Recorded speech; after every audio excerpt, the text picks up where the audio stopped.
présidente de la Société Provencher et également responsable des activités éducatives de la Société Provencher. C'est un honneur de vous recevoir ce soir pour notre troisième bar des sciences. On a commencé les bars des sciences il y a 2 ans dans la région de Québec. Dans le cadre de notre 100e anniversaire, on a fait le choix de venir faire le bar des sciences en région. Dans une région qui nous tient à cœur parce que c'est ici, dans le Bas-Saint-Laurent, que les activités de la Société Provencher ont commencé il y a 100 ans, cette année. Alors, on a une thématique qui est très intéressante cette année. On a voulu prendre une thématique des sciences de la mer et on a une brochette de spécialistes avec nous qui vont nous aider à avoir une soirée très animée. Et cette soirée sera animée grâce à vous aussi, parce qu'une formule de bar des sciences se veut une formule participative. Ce n'est pas comme les conférences classiques que tenait la Société Provencher au Château Frontenac là, dans les années 30. On a plutôt appel aux personnes qui sont dans la salle pour justement participer à un débat. Alors, c'est sur vous qu'on compte pour animer la soirée. Oui, bonjour, Justin Vachon pour la TCBH, ici au caveau des Trois Pistoles, en compagnie de M. Daniel Saint-Onge, président du conseil d'administration de la Société Provencher. Bonjour, M. Saint-Onge. Bonjour. Bonsoir, je devrais plutôt dire. Donc, on vient d'assister ici, là, on appelle ça un café des sciences. Le bar des sciences. Le bar des sciences. Donc, la Société Provencher, dans ses activités très près là, de ce qui se passe en ce moment là, dans le fleuve Saint-Laurent. Bien, écoutez, en fait, la société existe depuis 1919, c'est le centenaire, et depuis sa naissance, la société, elle travaille sur une base éducative, justement, à faire en sorte de sensibiliser les gens à certaines problématiques environnementales. En 1919, on parlait beaucoup de l'extinction, presque l'extinction, d'espèces d'oiseaux, surtout les oiseaux migrateurs dans le Saint-Laurent. C'était une des fortes préoccupations au lendemain de la Grande Guerre. Et aujourd'hui, on a d'autres préoccupations environnementales et on les suit. On suit la tendance au plan environnemental à cet égard-là. Le bar des sciences d'aujourd'hui portait justement sur la problématique environnementale de l'estuaire du Saint-Laurent avec des grands spécialistes. Et le bar des sciences est une occasion d'échange avec la population, justement pour que les gens soient de plus en plus sensibilisés à ces questions-là et s'approprient ces problématiques-là dans leur vie quotidienne et puissent trouver par là des moyens de contribuer à éviter justement des chocs au plan environnementaux tels qu'on pourrait les appréhender, tels que les scientifiques peuvent les appréhender. Donc ici, on est à Trois Pistoles ce soir. Est-ce que vous en tenez à d'autres endroits au Québec? On tient une quinzaine d'activités éducatives par année, un peu partout, mais surtout dans la région de Québec et de plus en plus dans la région du Bas-Saint-Laurent, auprès des jeunes, auprès des adultes, auprès de populations de tout ordre à cet égard-là, parce que notre objectif est essentiellement de faire en sorte que les gens comprennent effectivement ces problématiques-là et se les approprient dans leur vie quotidienne, à tous les jours, donc dans leurs activités à ce niveau-là. Donc, on en a vraiment une quinzaine d'activités par année et c'est important qu'on poursuive ce phénomène-là. On en faisait en 1919 dans la salle de bal du Château Frontenac pour convaincre l'élite de la région de Québec qu'il fallait bouger et qu'il fallait faire des efforts pour les oiseaux migrateurs.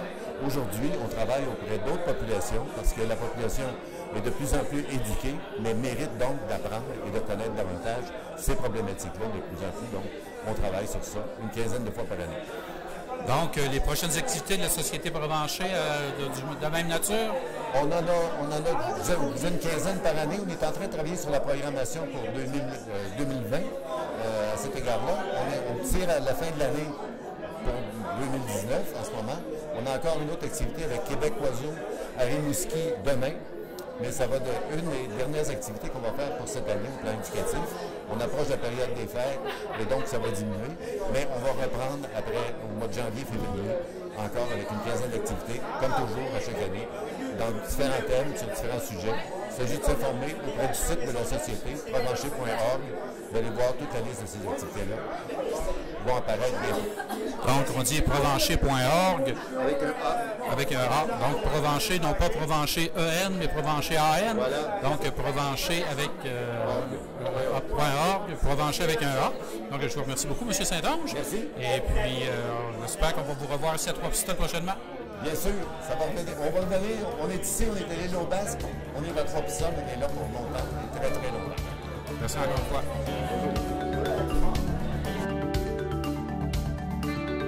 À TCBH, donc nous sommes en compagnie de M. Émilien Pelletier, qui est professeur émérite à l'Institut océanographique de Rimouski. Donc, bonsoir M. Pelletier. Bonsoir. Donc, ici ce soir, ça c'est quoi, un bar de... Bar des sciences, oui. Bar des sciences, je trouve toujours dans la nomenclature. Est-ce que c'est la première fois que vous participez ou vous faites ça régulièrement? Non, j'ai eu la chance de participer à quelques reprises, en particulier avec les années-lumière de Radio-Canada, on avait fait quelques-uns. Puis c'est à peu près comme ça que ça se déroule, ça fait qu'il y a un ou deux ou quelques scientifiques qui descendent dans un bar et puis essayent de vulgariser leur science puis de parler avec le grand public. Donc c'est un exercice peut-être difficile pour certains, mais c'est extrêmement valorisant pour tout le monde. Donc ce soir, il y avait plusieurs spécialistes. Est-ce que vous êtes un des rares à être basé au Saint-Laurent? Non, on est ici, les gens qui étaient ici ce soir, il y a une personne, un professeur qui était de McGill, qui est un spécialiste de la géochimie, puis les autres, c'est des gens qui sont à l'Institut Maurice-Lamontagne, à l'Institut Maurice-Lamontagne, et les deux autres, et l'autre, c'est à l'Institut des sciences de la mer de Rimouski. Donc, l'Institut de Rimouski, Boucard Diouf est passé par là, si je ne m'abuse? Oui, Boucard est passé il y a fort longtemps, là. Il a laissé une trace là, chez nous. Et donc, oui, l'Institut est en opération depuis bien longtemps. En fait, l'Institut des sciences de la mer comme tel est en opération depuis 1999. Mais avant, il y avait...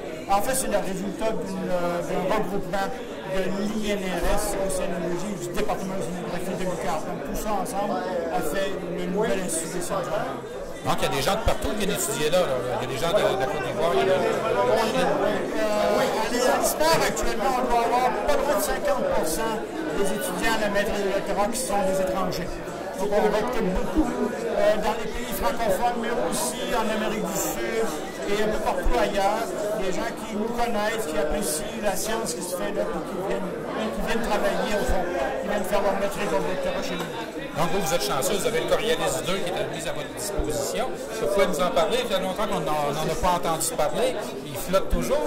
Oui, le Coriolis 2, c'est pas comme les traversiers. Lui, il ne s'accroche pas sur les quais.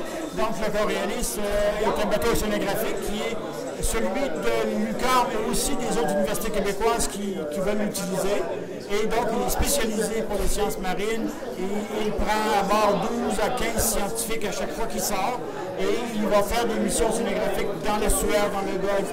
Il peut même aller plus loin. Il peut même aller jusqu'en Amérique du Sud il y a quelques années. Donc, il y a pas l'Amundsen aussi, là, ici au niveau du Canada? Oui, au niveau du Canada et au niveau de l'Arctique, il y a l'Amundsen, qui est en fait un brise-glace, qui a été converti en partie en navire scientifique, donc il a beaucoup plus grande taille que... et lui, il peut passer de la glace. Donc, en fait, l'Amundsen, pendant l'été ou l'automne, avant qu'il rentre en mission pour être brise-glace sur le Saint-Laurent, il va en Arctique, dans l'Arctique, et là, il embarque 25-30 scientifiques, et là, il y a des grandes missions sur l'Arctique. En Arctique, il y a des grandes questions, vous savez, de la faune des glaces aussi, donc il y a plusieurs scientifiques qui s'y intéressent. Donc, ici au Québec, surtout en Bas-Saint-Laurent, Rimouski, pas piquer des verres, notre expertise? Non. Les sciences marines, c'est essentiellement à Rimouski. Il y a aussi des sciences marines ailleurs, mais bon, surtout la biologie marine à l'Université Laval, la géochimie à l'Université McGill, mais le gros des sciences marines et des sciences biologiques se font les sciences de la mer de Rimouski. Donc, moi, je suis un jeune et je veux m'inscrire pour... c'est une carrière qui m'intéresse.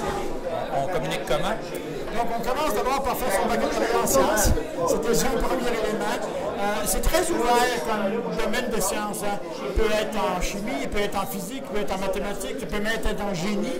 Et puis, après ça, on communique avec l'Université du Québec à Rimouski, avec l'ISMA.